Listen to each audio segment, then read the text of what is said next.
memories that come at night.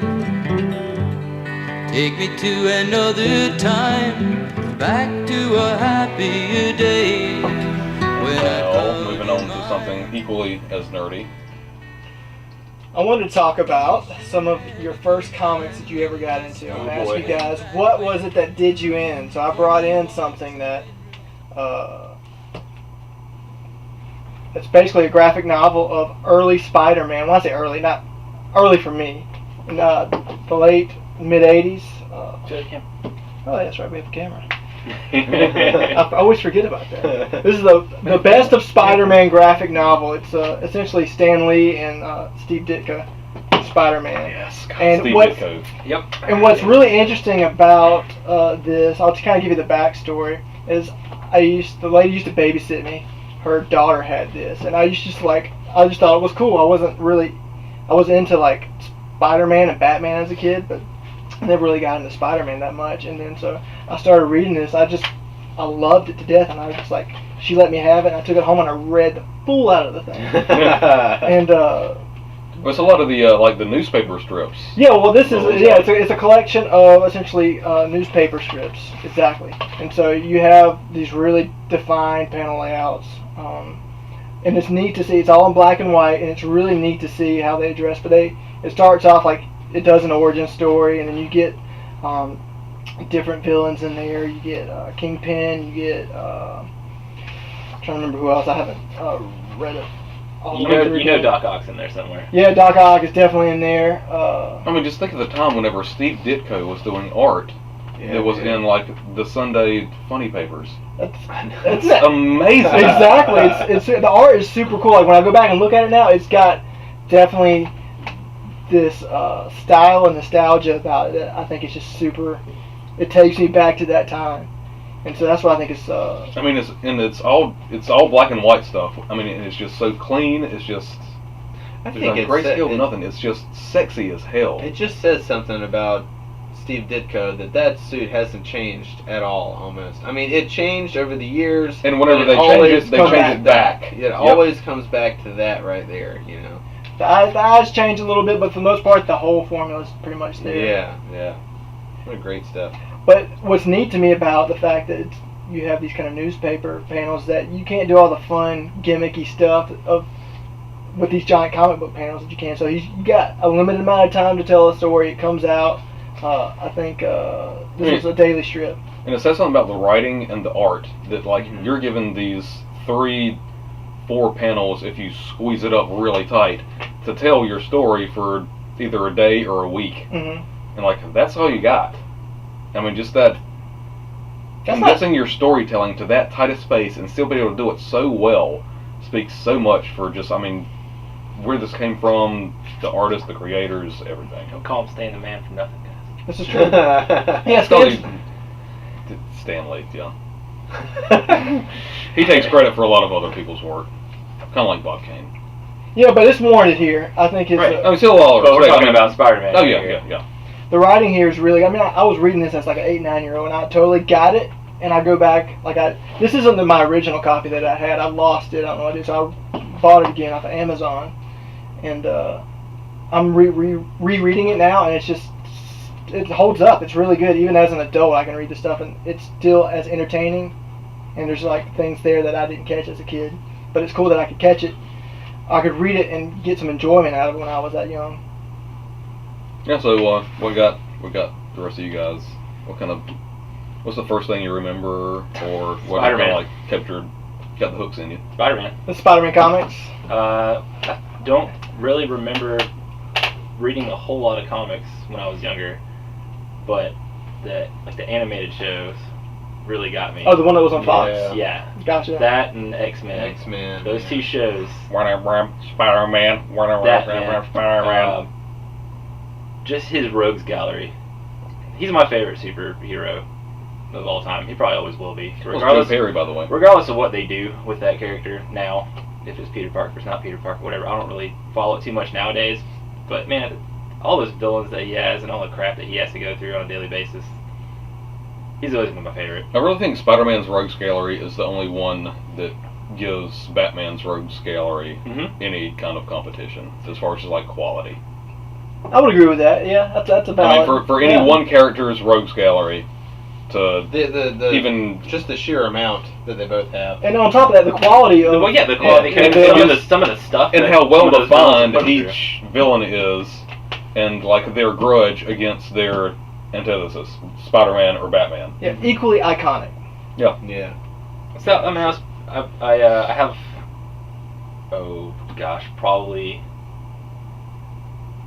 100 to 200 range of issues of Amazing in different orders. I got some really old ones. So it was Spider-Man for me. So it was the cartoon that got you into the character, and from that you went on and got into the actual comic. I remember, it's hard to remember the first comic I know. I ever got. Probably at Pizza Hut they gave out X-Men comics. Oh yeah, Pizza Hut. I remember And that was those. probably the first time I had a comic Did book. you guys get the video? Did you get the VHS too? At Yeah. one point? I think I got one or two of them. I remember getting the comic. Ninja Turtles At Burger King? VHSs from Burger King. Mhm. Yeah. So that was probably the first comic book I ever got. Was some of those because that was like a family outing on the weekend. It was like Tuesday. No, it was like well, they had Tuesday night. It was family night, and that's where we went. Like every night. I just always remember getting a personal pan cheese, like the little cheese pizza, as a kid. 90s. And then you would get something with it. Yep. Like when Land Before Time came out, you get like Yeah, there's The a hand robot puppets. puppet. The hand- Oh my God, I still have some I of those. forgot about those. And so then they The Littlefoot. I still got the Littlefoot Yeah. hand puppet. And then they had when X-Men was hot on TV, they had the comics that you could get with your pizza. And that was probably the first time I got a comic. We grew up such a phenomenal time. The 90s, Awesome. yeah, best time ever. I mean, accelerated reader. Did you guys get the accelerated reader points, and you'd go get your Get the personal personal pan pan pizza. Pizza Hut? Well, it You wasn't got- AR you then, had it the was button, and you had to put the little sticky stars on the button. It was book it. Book it. Book it. That's what it was. Yeah. Yeah. See, they brought that back within the last year for adults. Yeah. Oh, really? Yeah. Oh, you shouldn't have told me that. Obesity is a disease. I think it was like a limited time thing, and I say adults because the people who did the original Book It are now 30 years old, like us, Yeah. and they did some kind of program where you could read books or something and turn them in and get That's pretty cool cool. doodads or something. It's interesting how that kind of cross merchandising is what got you into it. I mean, Yeah. that was kind of like your entry point. It was Saturday morning, that hour block, Spider-Man, 90s X-Men. Still very good shows. I don't care what anybody says. Yeah. I don't care what anybody says. Those were, Alan will fight you. I will fight you. To the death. those were I'll challenge you all to claw black. Those were big shows in my childhood. Those were always the shows that I really felt like I needed to catch. But probably the first thing that like got me into reading comic books was actually like a double digest Archie, like back in like the Yes. Oh, like wow. third or fourth Archie, grade. son. I wouldn't have guessed that. Well, I didn't. It's not like I got into Archie. But, I mean, that was that your- was yeah. what like exposed me to the medium. Yeah. I was like, I really like this, you know. And then I got a little older and was like, Superman, Batman, all of this comes from this, and so I started reading some of those books, but it was mainly, you know, when I was a lot younger, it was mainly the TV shows. Well, yeah. And then I got into around that time. Death of Superman was coming out. Oh, yeah. Yes. And that was really huge, and that's what got me into like DC, Marvel. Full blown comic. Yeah, and that was pretty much it. After that, I read comic books, but I kind of, you know, on and off because Well, here's the thing for me. Like they I got wanted to me. get pussy. They got me into it. Yeah. Because that's nice. I watched the shows and I might have caught a couple books up, but I never read comic books like on the reg, like at all. The whole time I grew up until I met you two fuckers. You're welcome. Yeah. Thank you. I mean, like I never was into it. Like I knew of the main stuff, obviously, but I had maybe one or two trades before that. That's interesting. That's cool. But they got Yeah. me into it, going into the shop every week for a while, and or you know learning about new stuff. I had no idea that everybody is supposed to be reading this. You know, if you like comic books, read this. They throw me stuff all the time to read, but I never really before I met you guys, I never did that at all. Well, I'd say probably I didn't legitimately get into comic books until like maybe a year and a half before you did. Because I mean, like I was into superheroes and I was into the movies and I Right. was into all that, and I loved all that, but I just never took the time to read the comic books. And then when I did, it was like, Game on. dude, yeah. It was like you were saying. It's like when we were younger, we were kids, it was cool. And then you got to high school, and it wasn't cool. You didn't want to be that geek, and you would get That's made fun of. exactly what happened to me. And yeah, and that's what happened to me too. And so like I read a lot when I was younger, and then we had this crazy resurgence in the last like 5-10 years of this stuff just coming back up in pop culture, where it was okay. Now it's cool to be a geek. Well, I think it was a lot of younger kids. They have that feel. Like, I mean, imagine being a teenager during this time, like where it's actually cool to be into this sort of stuff. You know, I would have definitely have always stayed into it and been into it. Instead, you know, I was, you know, into whatever I was into. It's like you're actually encouraged to be into this kind of stuff now instead of like comic books. Get the fuck out of here. So Let's beat the shit out of this guy. Yeah, that's be like what comic it was. books cool. Let's have a club. Yeah. So now, like, I think you have to watch Doctor Who now. yeah. I mean, I think that's the thing that they're all doing. No, but I mean that figures into the whole like a scene mentality of it. I mean, Right, no, like that kind of like a geeky sci-fi stuff is in. It's accepted. But for our generation, for like people our age, where we grew up, you know, with the new episodes of when it was new, Spider-Man and X-Men, and where we had that sort of TV exposure to it. Now it feels like nostalgia, and you can see it even in the books and a lot of the stuff that comes out that they're trying to reach back. I mean, you got the X-Men 92 coming out, you know. I mean, so you definitely got that feel where like our age group is just reaching back and hitting the nostalgia, and I think that's for our age group, that's what it feels more like, you know, where and I guess the younger kids just sort of pick up on it as still being super awesome because, I mean, let's face it, it was awesome. You know, back then our parents are just, you know, whatever, this is cartoons, but we're just like, hell no, this shit is fucking awesome. It's like the Lone Ranger to them. It's like Exactly. the Lone Ranger. Yeah. It's like, That's a good God, I parallel. love Lone Ranger. Lone Ranger's awesome. Yeah, And exactly. it's like, I love X-Men. X-Men's coming back. Oh, this is awesome. Cause I don't care about any of what they're doing with X-Men, but that 92 shit, I want to read that. Right? Yeah, that's what I'm saying. Because I see that art and I go, oh yeah, that's the good stuff right there, buddy. Yep. It's like It just wakes Cyclops with something all up the and you patches. totally forgot about it. You're Yeah. just like, oh wow. I don't care whatever 19 other X-Men comics they got going on. Logan's dead, he's not dead, he's a ghost, whatever. I don't care about any of that stuff. We put that 92 stuff on there. I want to find out about that. I want what's going on. I hate Jubilee, but I love that she's on this cover. Yep. You know? I want to see Cyclops with as many belt patches as humanly possible. Yeah. Yeah. Put Blue, yellow, pouches and on the pouches. everywhere. And go, Gene, Gene, I'm Scott, Gene, I'm Scott, Gene. And Logan's like, come on, Gene, let's hang out. And I don't want to see any belt buckles. Take those belt buckles off of those belts. Yeah. I want to see pouches and buckleless belts There you all go. the time. I just want to see Beast upside down pouring shit into cylinders. That's right. Perfectly. Yeah. Oh, hello there, Logan. We're just hanging out today. Kelsey Grammer was the perfect. Oh, Even yeah. though Last Stand was a bunch of junk, Yeah. Kelsey Grammer playing Beast was awesome. Perfect Yeah. casting. Yeah, for sure. Bert, what about you, man? What was it? I think, what was your entry point? two of the first things that I ever remember getting that would be classified as a comic was I got one of the old Spider-Man digests, which was a little like Archie digest size, and it had about 3 or 4, well, maybe like 2 or 3 Spider-Man comics in it, and I got an Uncle Scrooge digest. Now we're talking. Yeah, dude. Like And it DuckTales? was- yeah. Yeah, buddy. I got those. Those are the two oldest things that I can remember getting. I also got some of the Archie Ninja Turtles comics. Oh wow! Yeah. Oh yeah, those were together at some point. Yeah. I don't. It's kind of vaguely bringing back a memory. All of the older Ninja Turtle stuff Mm-hmm. after Image was Archie. Wow. Archie Comics Before was the Image? publishers. Before? After? Before? Yeah, it was self-published.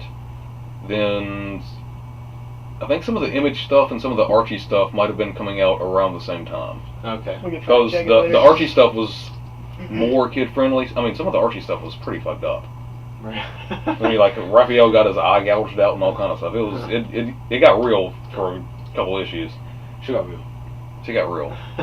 But yeah, Archie was publishing the more kid-friendly, like animated series art style cartoon comic books. So those I think really the thing that got me like really reading like a run and understanding like the ongoing story was Nightfall. Oh yeah. Yeah. Because I would go grocery shopping with my parents in the Food Lion in Spinner Dillon. rack! Spinner rack! We have a spinner rack story! Yes! And I would go, and this is when grocery stores still carried comic books in their newsstand stuff. And I would get, that's the first time that I ever remember, like, oh, this is like an ongoing story. I need to go back And get in a certain amount of time and get the next issue in this series. Yeah. And it was the Batman Nightfall stuff. And also they would have the, like, the polybag 3-packs oh yes! of, like, indie and Image stuff. That's also where I got my first Image book, which I think it was Spawn number 12. It was just a black cover with, like, the Spawn logo on it. So that's where I got Just like the blind bags. Yep. Right? Yep. Yeah. It was kind of blind. I mean, I think it had, like, You can see what the top book was, but you know what else you were getting. right, it had the Exactly. ad on the back of the cover on the Isn't that last so one. weird that you could buy comic books at the grocery store? Isn't that kind of like... That's where I got my comic books Yeah, until I exactly. started. On Isn't gas that so stations weird and now? grocery stores, the spinner rack. That's Until right. I was in college. At the gas stations when I was a kid. You know, around Death of Superman, that's where I would get at the gas station. Isn't that so weird All of my now? comic books came from the Food Lion in Dillon, South Carolina, until I was in college, and it was like, oh, let's see what's going on with Batman right about now. So I went on to like DCComics.com and saw that Batman R.I.P. was going on. I was like, I'll pick it up and see what's going on, because it was like the big event. Yeah.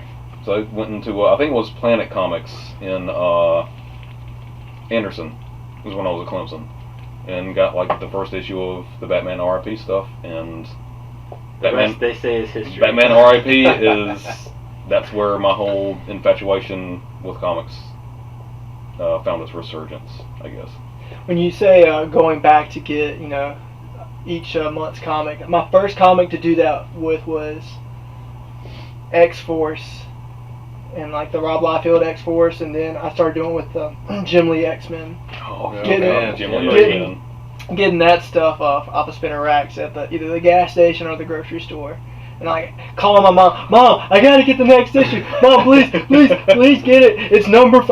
I remember I would be like sick home from school, and my parents would go grocery shopping, and I Yeah. couldn't go with them. It's like, please get whatever Batman comic they Exactly. have, just get it. And I actually have multiple issues of some of those comics because I just got whatever Batman comic was there, and it was the one that was out like the week before, so I have like 2 or 3 issues of some of the same stuff. That's cool, look. Those aren't always a bad thing. No, and it was the 90s, and everywhere had comics. Yeah. Everywhere had comics. Gas stations, grocery stores, the comic shops. And it was all about the Everywhere. art. It's all about the art. Yeah. In the Yeah. 90s. The Jim Aparo Batman. Yeah, Ma. Then got a lot of the like Adventures of Superman stuff, and that was leading into Yeah. the Death of Superman. Mhm. I think it was either my mom or dad were in the hospital, and I would go to the hospital gift shop and get the new issue of Wow. whatever the In Death the of hospital Superman. gift shop. Yeah. Wow. That's crazy. I think I actually got the it was the Cyborg Superman first issue where he was introduced. Where it I had got the flap and you could Yep. you would see Oh, yeah, the that's whole right. thing. I forgot yeah. about that. Yep, Yeah, I actually got that one from, I think it was the Duke University Hospital gift shop. Those came bagged up too. Yeah. With the white Superman. Because I had like the cardstock cover, Yeah. and it had the S shield cut out, and had whatever character was getting introduced. And you like can a see part bear. of their face or whatever. I had all Yeah. 4 of those: Superboy, Oh, Cyborg, Kryptonian. Kryptonian, and Superboy. He said Superboy. No, Cyborg, Superboy, Kryptonian, Eradicator. Eradicator. Yeah. Is that I think Kryptonian. Eradicator, right? Yeah, that's the one I'm thinking of. Cyborg, Eradicator, Superboy. Steel. Steel, that's Steel, right. Yeah. I think How can we forget Steel? Was it Shaq? It did look It like was Shaq. modeled after You Shaq. guys, He was modeled you after guys Shaq. remember that? Yeah. Yeah. I'd rather not remember the movie.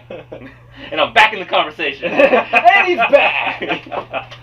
No, I love listening. I can't. I don't know what you're talking about. It's a shitload of nostalgia. Yeah, man. I don't have any knowledge of reading.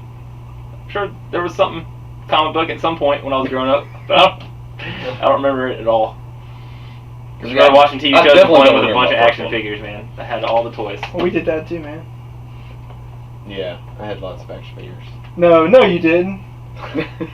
These aren't even the ones I had when I was a kid. I bought these as an adult. I actually rebought some of mine that I had as a kid, as an adult. I want to, these Masters of the Universe action figures, but the motherfuckers Dude, they are want too much expensive for as 'em, shit. dude. Yeah. I'm just trying to get an We unboxed gotta go to the Skeletor. con. We gotta look for those at cons. They're going to be more expensive at At cons cons, than you yeah. can find them. Even the It's like beat the shit ones.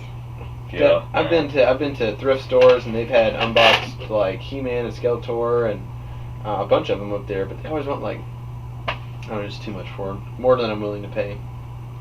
He-Man! Yeah, Skeletor. He-Man! Well, that's my bit of nostalgia. I just want to get everybody's story on what got them into it.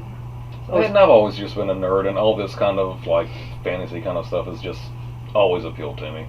Yeah, I think that's the main thing. We were all destined to be into really fantasy. I think nerdy sort my of shit. dad, for most of, or probably all of it, we'd always watch stuff. Like, hey, Star Wars, check this out. Yes. Done, son. It's like, oh, You know, that stuff. I would probably not even know about most of this stuff if it wasn't for him. So, and thanks, Dad. That's so crazy. Like I had a completely opposite. Like I did too. I only ever exposed myself to this stuff, and and realized. Oh no, man, we would watch. watch all that stuff together. Hell, he bought Super Nintendo, and like when I wasn't, like I got to see him like on the weekends during that time period, and he would like buy games for himself. Like he'd be playing games like playing a racing game or whatever. It's like some F-Zero, not F-Zero, but it was a Formula One like style racing game.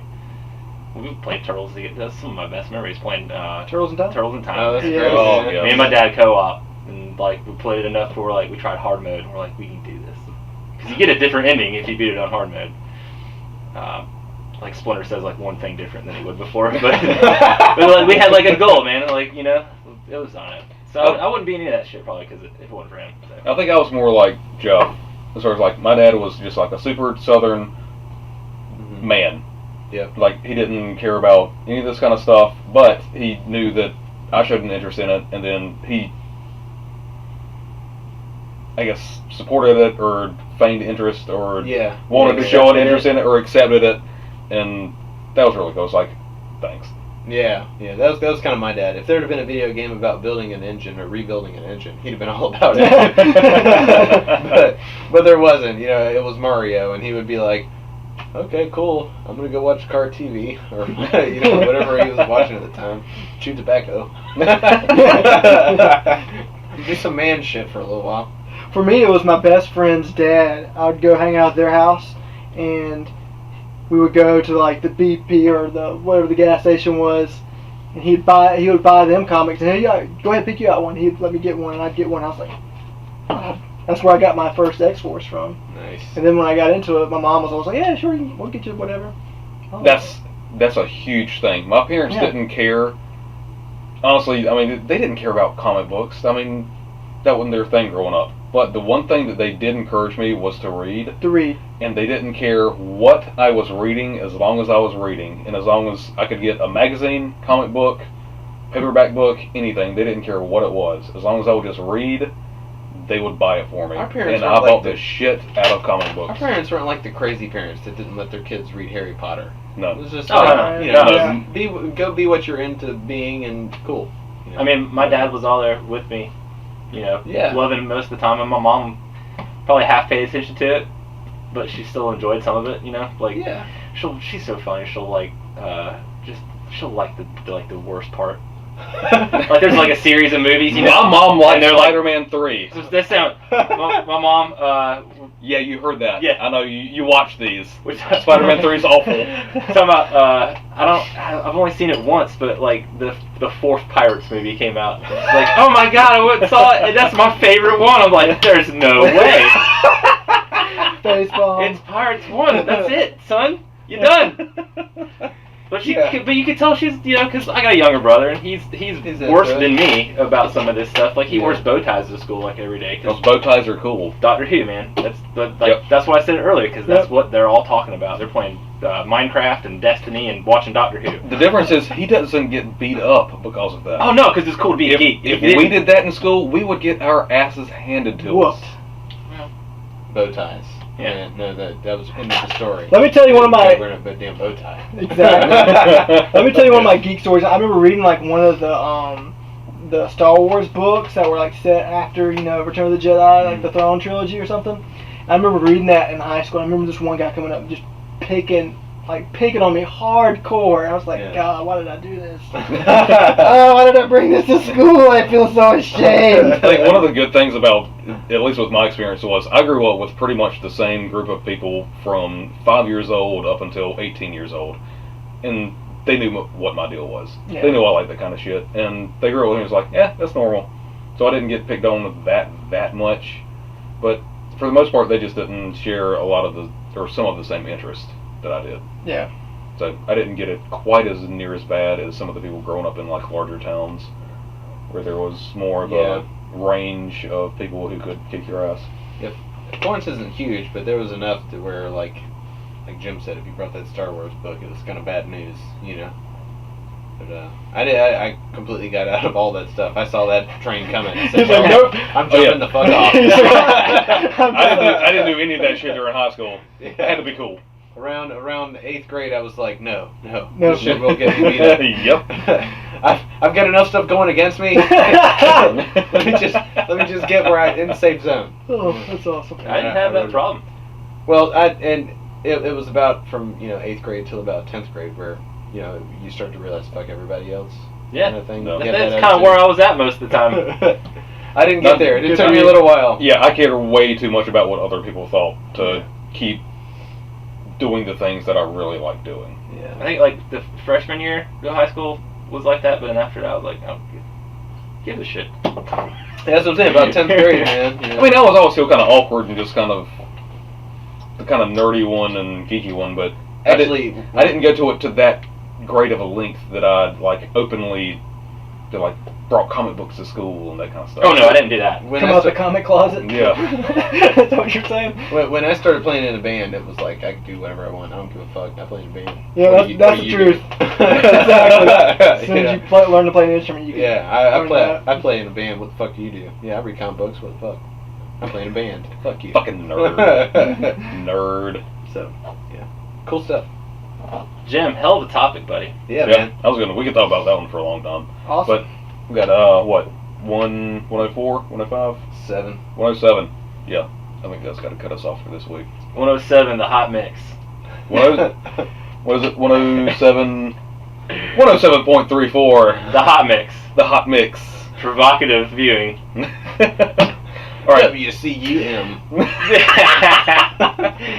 That's because it's the W because we're on the east side of the Mississippi. Otherwise, we'd be KCUM.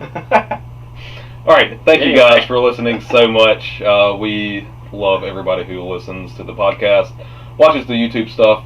Make sure to catch us out on, obviously, if you're watching this on YouTube, subscribe, like the videos, check out the podcast on iTunes, Android, everything else. They're also posted on our websites at www.thegeekyest.com. Check us out on Facebook, like our page. You'll see all our funny updates and memes and any kind of news that we run up to. And on Twitter, you'll get some stuff on Twitter.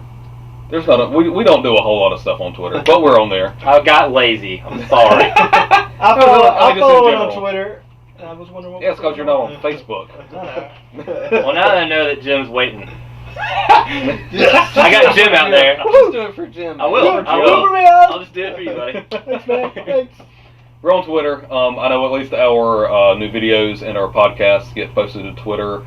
You can find us at The Geekiest on Twitter. And with that, I believe we are done for this week. I'm Bart. I'm Alan. I'm Jeff. And I'm Jim. We will see you guys next week. Adios, muchachos. Stay provocative. Memories press between the pages of my mind.